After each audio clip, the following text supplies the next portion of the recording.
We're looking, if you can get the Belgravia Centre on. Don't think you will now. Incredibly bald head. I'm full of confidence that I can diminish that to get the free hair.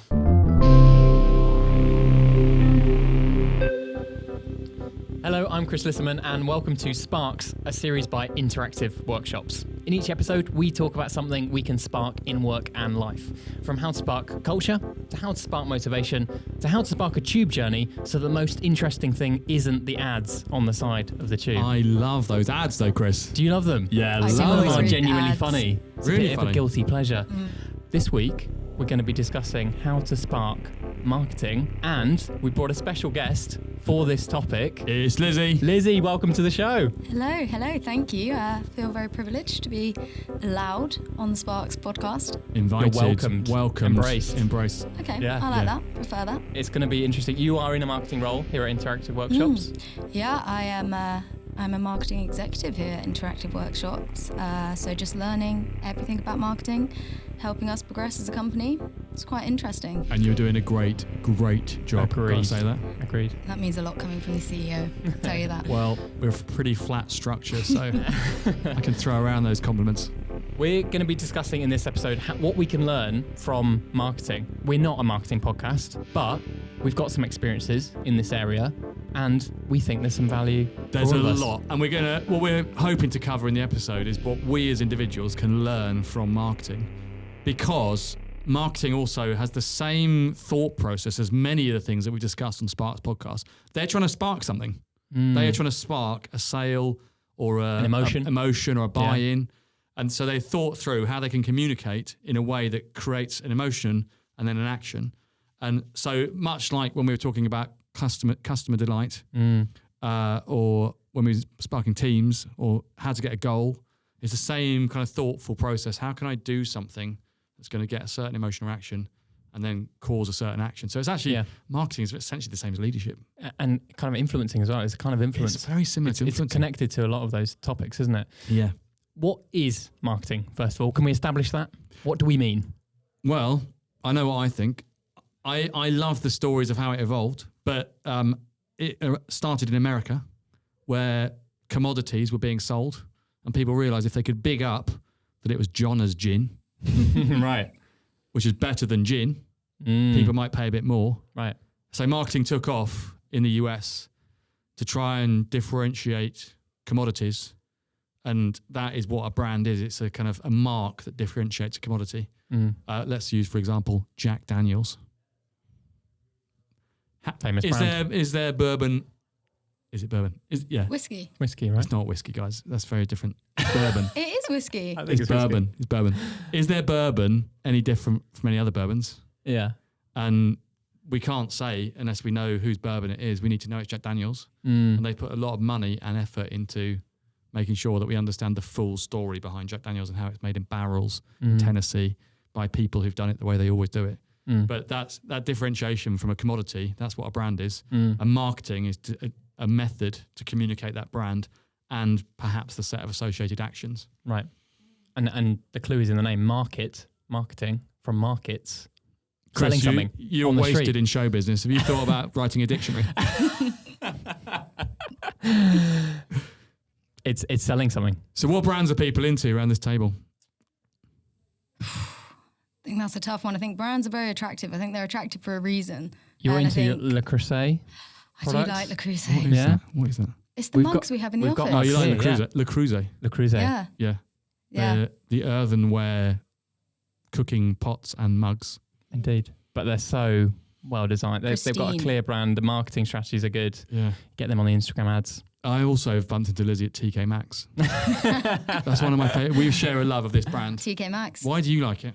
Because I can buy cheap Le Creuset. Yeah, I there think you that's the thing. You can buy everything you have in there, and it's just cheap. And the best thing about TK Maxx is if you actually go on TikTok, you find the trends of what's circling at the time. Oh, that's you know good. exactly what you're getting. So they do a really good job because their products, they make it rare by the fact that you can't buy them for very long. You don't even know what's there. It's just be there, buy it now. Otherwise, it might be gone. Like a market. Yeah, but it's actually like a market stall. Actually, yes, you're right. That's what they're doing, isn't it? They're market. It's a marketing thing. Yeah, they are literally marketing. It's also the fact that no one product's the same. So you got to do the crawl. I love that. You got to go to all of them. All around, yeah. For me, they simplify the choice problem as well. Because if I said you've got as long as you want, go to Westfield, buy some clothes. Wouldn't. It's just how many shops do you have to visit to buy a black t-shirt and a gilet and a pair of sports trousers and some trainers? But are they the exactly right ones? But if they got everything that you could possibly want, then I feel like I can't decide. Whereas in TK Maxx, I look and I know it's this t-shirt in my size in that colour. If I walk away, it's gone. And T-shirts is a really interesting one because I get all the Instagram ads for the perfect fitting T-shirt. I don't know if you get this, but yeah, it comes up all the time. It's like your T-shirts aren't good enough. Like mine's got 2 arms. I can get my body through it. It sits, but they're like, no. Does that's it not say enough. to you? Does it say That's to you not that normal T-shirts will make you look slightly not as attractive as you could be? Whereas if you buy this T-shirt, it's specially custom for dads. Do you get that? I've not got the It'll custom make dad your T-shirt guns yet. look big and it'll it's the hide muscle, your stomach. muscle fit, but yet accommodating. I in get the- a lot in of the those. stomach So there's region, a lot of digital marketeers. Yeah. But our point of our show today is what we can learn from these as individuals, not just marketing, but what we can learn. And I guess it's interesting that brands try and position themselves in a certain way. Chris, you've run marketing here for quite some time. What are your favourite brands? My favourite brands, I think we've got one of them around here. Very at the moment into Dash Water, which fuels the show. Just love the way they've got the branded cans. Very simple message. Wonky fruit, so they're using the unloved wonky fruit. They've got those little icons on the cans. Can I just? They're doing good marketing. I just want to voice over Jake Humphries from the High Performance Podcast. It's Jonna here. Now, I want you to know this podcast is actually run by Dash Water. Dash Water is a water that tastes the hint of fruit and it's got a few bubbles. And you know that we would not recommend any product or anything for money that we didn't actually use ourselves. I use Dash Water every single day to help rehydrate myself. I'm not sure you need to fruit. do the Jake Humphries. I think you've done it before. And then he used to do that, and then it's Lotus Cars. We're so thankful to Lotus Cars. And then the next, it changes. The High Performance Podcast is now brought to you by Mercedes. It's like, Jake, We've given up on Lotus Cars. You spent a long time telling us how grateful you are to Lotus Cars. And now you've gone to their rival, Mercedes, who we know the reason. Why do you think the reason they've gone to Mercedes? Money. More money. Yeah. We know it. We're authentic. Dash Water, not a sponsor. We're not sponsored by Dash Water, but we are fueled by Dash Water. Another good ad that I like recently, slightly biased, I'll tell you why. The Lloyd's advert with a black horse. You'll have seen those kind of ones before. This girl is on fire. You've seen the new one. Yeah. That was filmed just outside my house. Really? Was it in the Box Hill? Yeah, Box Hill. Yeah, just way. in Dorking, actually. Horses riding, then lady mountain biking. Yeah, just lady outside. falls off, horse kisses lady. I saw the horse. Did you? You saw Basically the on my black horse? front lawn. Yeah. Wow. Yeah. How the other half live, eh? I think it's your favourite ad as well, by the sounds of it. I just follow a lot You of just ads. love the song. My favourite ad is currently Israel, Tel Aviv and Jerusalem, which I don't know if you've seen the campaign. It's essentially, it's like, it says Tel Aviv, like everywhere else, where there's a fusion of every kind of Mediterranean food that tastes fantastic. Right. Just like everywhere else. Yeah. All the things they're saying are like everywhere else, you can only get in Israel and or Tel Aviv or Jerusalem. And they're using that the same as everywhere. It's a bit of humour, yeah. Or the same, is it the same as nowhere? But basically, I think they've tried to address why don't people go on holiday to Jerusalem, Tel Aviv and Israel, and they go to Spain, and they've realised it's because they know the food in Spain, they know the culture in Portugal, they know the history in Italy, and they're trying to say they know the friendliness of Greece, and they're saying this is exactly like those places. It's just you've never been there before. So they're fusing together the best of the rest of the world. But it's a very clever campaign. Yeah. And also I do watch a lot of niche adverts because I'm involved in. I like watching cycling on TV. So if you're deep into Eurosport, Bora cooker hoods. Are you guys into that? Very niche. Can't say. So No, they never sponsor come a across cycle that. team. It's when you're cooking and there's an extractor fan and it takes the stuff up. But the Bora one, it takes it down. That's its main USP. Wow. And like for about 15 years, I've been advertised a Bora cooker hood every weekend if I'm watching cycling. I've never bought one, but their adverts have been persuasive. In football as well, you're exposed to a few of those smaller brands you wouldn't otherwise. Brands, yeah. We've been to the G-Tech arena. Oh yeah, buy G-Tech. yourself a G-Tech. There you go. Exactly, a G-Tech lawnmower, power tools for the garden. Any power products you need, yeah, G-Tech. Or if you want a powerful vacuum that's not a Dyson made in Britain, go and get yourself a G-Tech. But they've done it. I mean, the Premier League has got international appeal, so they've gone to the Premier League because by sponsoring a stadium, it will fuel their overseas expansion. Gives them that platform. It gives them a platform. Attention, awareness. Yeah. It's the same reason why the betting brands use the Premier League as well, because they can show football in countries where they're not allowed to do gambling advertising. Yeah. So it's Sneaky. a way around the rules. Anyway. Sneaky. Is marketing more of an art or a science? It's about stories or stats?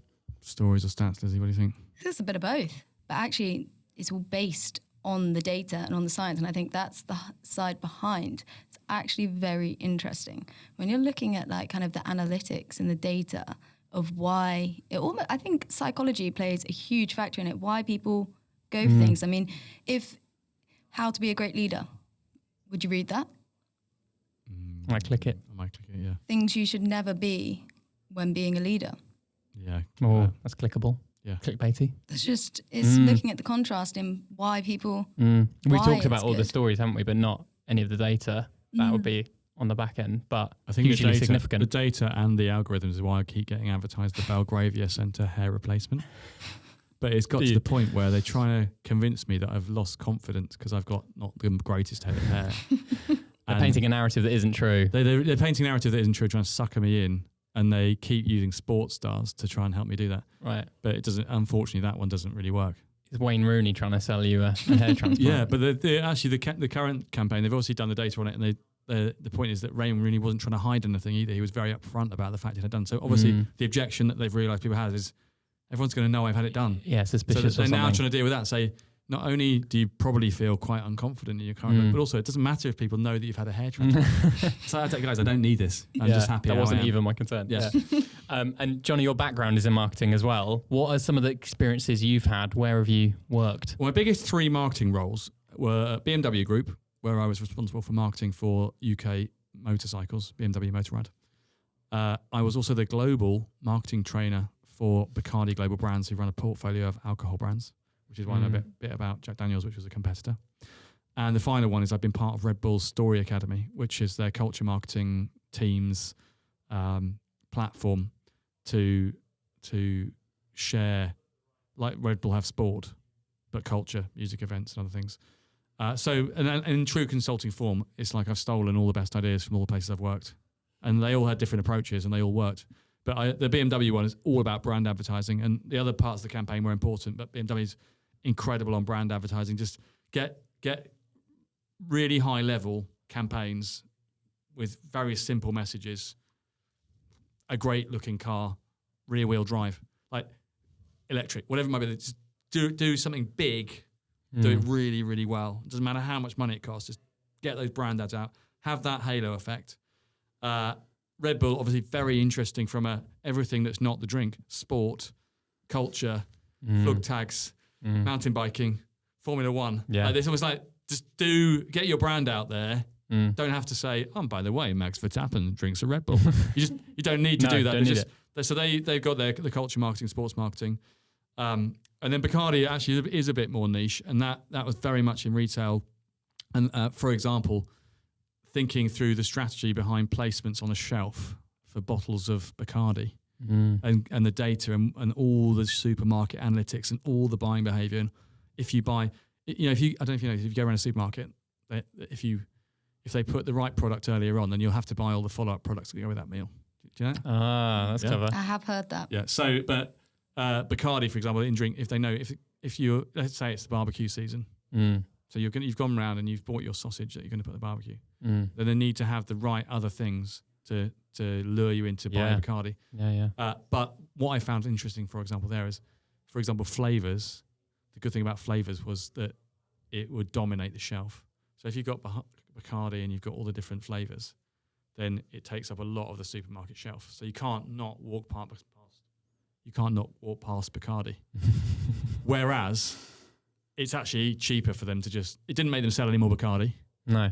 But But they it could cost take up them more of the to shelf. make. It cost them more to make because they had to make more flavors and they had to run more advertising campaigns. But shelf dominance, not only did it mean that you couldn't miss it in the supermarket, but it meant other brands had less space. So then the proliferation of flavors was a strategy to help you to make a decision to drink Bacardi. Other rums are available. A clever strategy. But it is interesting, isn't it? Because if they're creating more flavors and it's a brand you love, you're going to try the new flavors. You are, but it costs them more money to make it. So it's a profit negative strategy. It's going to cost you more money and more advertising. But ultimately, the real reason was to dominate that shelf space and to block other people out. But yeah, some people are really open to sampling new things. And again, actually, the drink industry, sampling is something we use in interactive workshops. Sampling is a big strategy in the drinks industry, which is why when you go through Heathrow, one of my favourite places, at 9 o'clock in the morning, you're offered a Baileys. Do you take it? No, I don't take it. But what the drinks industry recognises, I know you'll like this, but you're open to new things, moods, moments. You're open to try new things in different moments. Yeah. And at airports, you're travelling, you're often open to try new things. When you think about travelling to a new country, I've just been to Brazil. When I go there, I want to try some Brazilian stuff. But when people are coming into Heathrow, they're open to try a drink they've never tried. So it's a good reason to use airports for sampling. If you can get someone to sample something and go, I like that, then guess what could happen?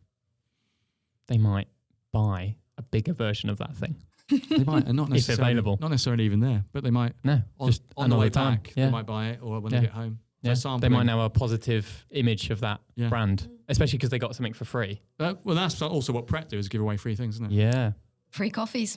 How do you coffees. get, Lizzie's like queen of the free coffees. Yeah, we just heard before we started recording that Lizzie has got free Prets before. So we want to hear how. I tell you, go in with a little sob story. And then twist it and make it not about you and then ask how they are. They just feel bad for you at this point. So Wow. So you're basically using the negative marketing strategy of the bit. You got to, sell your soul a little bit, but you do get a free coffee, so that's probably worth it. I could go in and say, hi, I'm just, how are you? Just agonising over my repayments for the Belgravia Hair Centre. I mean, inflation has raised got my confidence back, but then saw my bank balance. Yeah, I've got my confidence dropped back down. Sky high, but my bank balance I'm completely ruined. This school. Yeah. But also the inquiry about them, you said, how's your day? And then... How's your day? Act a bit interested. Yeah. So you're actually marketing yourself then? I guess you are. You're coming across as likeable by doing that. If you're too much of a sob story though, they're just a bit like, meh. You're pathetic. Pay for your coffee. Come on. just get over there. So should we try and boil this down? Because it's great. Marketing is interesting, but the real heart of what we're trying to achieve here is to think about how we can use some of those strategies to market yourself. Yeah. So what do we think are some of the things that we can do? Let's say we wanted a pay rise, or let's say we were selling a product or service and we need to get that sold, or let's say we wanted to extend our influence. What are the strategies of marketing that we could use to do that? Could we use Lizzie's strategy and say to our bosses, when they say, how are things going, say, it's actually a bit challenging at the moment, but how are things with you? I think there's a level of that. It's a level of transparency within marketing that I think people really resonate with. You think in the adverts we were talking about, the ones that, in my opinion, grab the most attention are the ones that are so relatable. Because all the time you're watching stuff on TV, you're watching your soaps, your dramas, and it's so far-fetched that, it's lovely to watch, but not relatable. And I think if you took it in a marketing term, in that, I'm not saying go into your boss and say, I feel really shit. Can I have a pay rise? But if you're talking about kind of your experiences and angle it in a way that you're expressing your challenges but also showing what you're doing to then battle those challenges, I think you're presenting yourself in a way that you're not just accepting kind of the fate of it, but also actively trying to change it. Yeah, talk about it in a relatable kind of way. That's also really interesting. The companies that invest in marketing are being proactive. And they're actually investing money and time and effort. And as an employee, as a person, we can do that ourselves. We can invest time and effort in relationships, in getting to know people. I also think, I don't think you should necessarily do an activity where you think about yourself as a brand, but I do think we have a brand. They say a brand is an impression in someone's mind. We have a personal brand. One of my favorite things, consistency. If we try to present ourselves consistently every day and try to present that we're doing a good job, and probably not just present it, but actually do a good job, or go the extra mile. Or Simone's been really good, hasn't she? She's she's baked the cakes. She's the cookies. cookies. stacked the dishwasher. Yeah. But there's certain things that we can do that are not the main. It's not our main job that we can do to either serve or help. Yeah. You know who else is good at this? Sam. Yeah, I was going to say. Sam's behind the cameras here. Sam behind Sam the Cam. cam. Sam Cam, and He will. will make a coffee. He will ask you, is there anything you need me to do? He will go and get the beans when we run out of beans. Yeah. He will be Coffee flexible. beans normally, but also baked. But he will do all the things to go the extra mile. But also because he's not trying to do it to get something back from you. No. It's just it's his brand. Yeah, personal brand. And we get kind of confused and almost frustrated, annoyed when people don't follow their own brand, when they're not consistent as well. There's a phenomenon in psychology called commitment to consistency, but we desperately want people to be the same tomorrow as they are today. And we want people to be consistent. And if they're not, in fact, if you're inconsistent enough, people will say you're ill. They'll say you've got schizophrenia or something like that. If you're really inconsistent, that's at the end where an extreme version, manic depressive. Like yeah. We've got terms for illnesses that are the real extreme of that. But actually, it's because people want us to be consistent every day, and it doesn't mean we have to be boringly consistent. It could be that every day we bring a fresh twist. It could be that every day, like Mara always had a great different outfit. But we sort of want people to stay the same and to be consistent. And again, it's the secret of great brand marketing. Great marketing is to build your story over time, to be consistent and keep the same messages, and to try not to change your brand. Yeah, and so if you did get the hair transplant, that would actually be deeply worrying for most people. Yeah, I think people would. I think it would be a shock coming into the office. Yeah, I think I look good, guys. I mean, I just got what God's given me, and plus a few clothes. I think more shocking if the gilet didn't make it. People, I'm actually true. trying to stop wearing gilets, Really? and people have said to me, "Where is your gilet?" What are you doing? Yeah. People actually say, but it's interesting. That's what I'm saying. People This is it. You've got your selection of brown jumpers. I actually only have one or two, but you've got in your mind. I feel like that's part of my personal brand. I feel you must wake up in the morning, open the curtains, then open the wardrobe, and there's just row upon row of jumpers with the same some jumper. stripe. I've got 3 of this one. Have you? Yeah. No, I don't really. But people want that. And, That's so. I do like the stripe. That's part of my personal brand now. Yeah, stripes. Yeah, I like that. But I guess if single you're stripe, thinking double about stripe. work, we want to do consistency plus some sparks magic. Some sparks. I think you need the extra. Yeah. What's your little twist that you bring, Chris? My little twist that I bring. I think I do generally stay quite consistent, maybe even to the point of being boringly consistent, as you put it. Yeah. But I think I just see it as important. And the little twist, I think it's as we talked about before, that little unexpected thing. Just trying to offer something that people aren't expecting. Normally, just like today, I brought in a few board games. We're having some drinks later, and no one asked me to bring those in. But I it's remember just when you stayed up late without telling anyone, and we've moved offices, and you just stayed up till 1 o'clock in the morning, putting everything in, and then went home. And we all came back in the morning. It was all done. Yeah, I like that. What about when we spent days and hours sorting out the Wi-Fi? Oh, we spent so long on the Wi-Fi. But that's your brand, isn't it? Your commitment to go the extra mile. It's discretionary effort, I think. Discreffort. Discreffort. What little twist do you bring to life, Lizzie? Oh, goodness. I think, the kind of passive listening of you overhear someone in a conversation, it might be you saying, I really like gilets. And then maybe I'll just turn up one day and be like, I saw this and I thought of you. That's good. And people just don't even, they're just like, when did I even say that to you? So how did you know? Capture the I like that. Yeah, it's really good. And then keep it and then bring it back. Yeah. You would make a great person to, when it's like someone's birthday and you get what they actually want. I do. I have. You're probably really good at giving gifts. Extensive lists on my notes page. Do you? Of like, as soon as somebody says something, just note it down. And then come their birthday. Really smart. Have you got any points against Chris? Because I could do with a couple of hints. When's your birthday? March. I've got a while. By next year, come to me. Our Secret Santa as well. When that rolls around. Yeah, that's a good one. Yeah. You'll be great. So what do we think? We can learn from marketing. We can, definitely. We can take the ideas of marketing and apply it to our roles.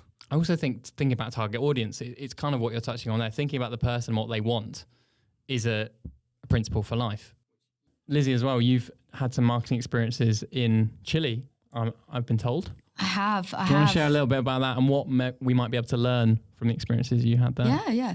So, recently I went traveling to South America, found myself in Chile at a hostel, and the classic backpacker life, free accommodation if I ran the social media and created content, taking pictures, videos, promoting.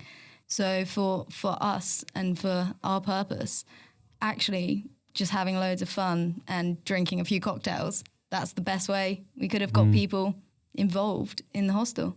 Yeah. I think it says something about maybe marketing ourselves in having fun. Like, I think social media is brand. That's what a lot of people are doing. I would say that also on business-wise, LinkedIn is obviously big. Made millions of pounds of sales through connections that come from LinkedIn. But I do notice a real trend at the moment to be telling a negative story. Like, things haven't been going well, or you should. Relatable. Yeah, but it's relatable. But I do think that it comes at a trade-off to brand positivity. And I think if you think, so it's very easy to use tactics on LinkedIn to create interest or clicks or engagement. But also, what about your brand? What about the energy and positivity of life? And it's especially common in our field, actually, where there's coaches and things. If things are going wrong, I can help you, which is very much back to that trap that the Belgravia Centre is trying to say, which actually they're undermining my confidence or trying to. And I do think it's really important to think through, whether it's Insta or anything else, the ethics of what you're doing is try and do it in a positive way. I know there's people that I unfollow because the story is relentlessly negative, even though what they're trying to do is help. But just the way that they've set it up, it turns me off. And if we think about the big brands in the world, I can't think of any that even insurance companies, which are there to help you when things go wrong, they don't set out to create a negative storyline. It's to create a positive storyline. Even life insurance, it's full of pictures of kids having a great time despite the fact that I'm no longer there. It's like the tendency on social media to go into a negative direction, I feel it's an unhelpful framing. I think it has got no end game, because you're starting downhill. Where do you go from there? If you set off saying things have been tricky and I'm been a bit down, or or if you are, I can help you. That's all great, but if you start off onto negative marketing, then you've got no story. It keeps going down. So I do think that it's worth really thinking through, not to be necessarily relentlessly positive, but to think through what is the positive storyline of what you're trying to achieve. Actually, charities do a good job with that as well. We know the difference between someone saying, my personal favourite in that is toilet twinning. You got a twin toilet? I've not got a twin toilet. You got a twin toilet? I don't know. We've got twin toilets. It's brilliant. So you can twin your toilet with a toilet in a country that has got poor sanitation for, let's say, £10 a month. Yeah. But they give you a photo to put in your toilet. I've seen these. You've seen these? Yeah. So in our toilet, there is a toilet, and it's twinned with another toilet, and the toilet it's twinned with has got the geolocation. Yeah, so you can look it up on the map. Good reference. Yeah. But essentially it's saying you've got a good, nice toilet. You could get that for someone else for very little. I think it's £10 a month or something. But the point is, the photo is the really good. No one would know about toilet twinning unless you've got the photo. And when you see the photo and it's got this little things like this toilet is twinned with, it's actually really, really powerful. It's powerful, yeah. But it's a positive story. You could have a whole story about how various people are struggling with all illnesses in a third world country because there's not the right sanitation. Yeah. But the toilet twinning is a positive story. Yes. Let's get toilets made, guys. Yeah. Let's do that. Yeah, it could be one of those ones that normally, like, for us above the urinal that says, like that person in that country is suffering and, needs £3 a month just to be able to get clean water. It could be doing that kind of story. Yeah. But actually, toilet twinning is that positive It may be a personal preference, but I think I prefer the positive storylines, the cocktails in the pool. If you didn't start out saying, think about this, a backpacker went to the wrong hostel and now they caught a disease and they've had a bad time. You think, what's good about what we've got to offer? Yeah. Let's talk about that. Yeah. And in fact, sometimes the negative marketing might even be more effective. I just think you've got to think, is it morally a good thing to do as well? Think also about what happens on Insta. We've got kids, but being presented with you're not quite good enough. If only you had this. I don't think that's what you should be doing. Not great messaging, is it? No. We'll drop the link to toilet twinning in the description, so you can go and find that if you want to do something for a good cause. Not toilet and twinning, so just to be clear, there's no tea involved. This podcast was brought to you by Dashwater. Thank you, Dashwater. Not a sponsor. Thank you guys for joining me on this podcast. Before we go, John, do you want to talk a little bit about how we're helping with that positive brand for individuals and organisations? Well, we do actually, as I mentioned, a few companies, we do actually run workshops for marketeers to help them think about how to be better at what they do and how to use the assets of their company more effectively. That's often a specialist piece of work because every brand's different and every company is different. So sometimes we are designing and creating workshops and training around marketing. Sometimes we're deploying with marketing teams, so helping them solve a problem or helping them create a campaign. But we also do a lot of work with individuals to think through this process we've discussed about how you can think about who you want to be and position yourself in the world, whether to get a pay rise or to have a positive impact on others. And certainly our leadership trainings, our interpersonal skills, even in fact like things like tricky conversations, actually it's the same process. What's the message that I want to try and get across here? And what's the process I can use to set up that message and actually get that message to land and have the emotional impact that I'd like to on the other person. So interpersonal skills and marketing skills, that the empathy gene is closely related and communication savvy. And we work in both those areas. But if you do want some Google Analytics and the more detailed side, I would recommend some of our fantastic clients to go and do that work for you. Absolutely. Thank you both. Pleasure to have you on the show. Thank you very much. And if you like this episode, do give it a like down below. Sponsored by White Dental. We're not sponsored. We're not sponsored. We're not sponsored. Not sponsored. Not yet. Not yet.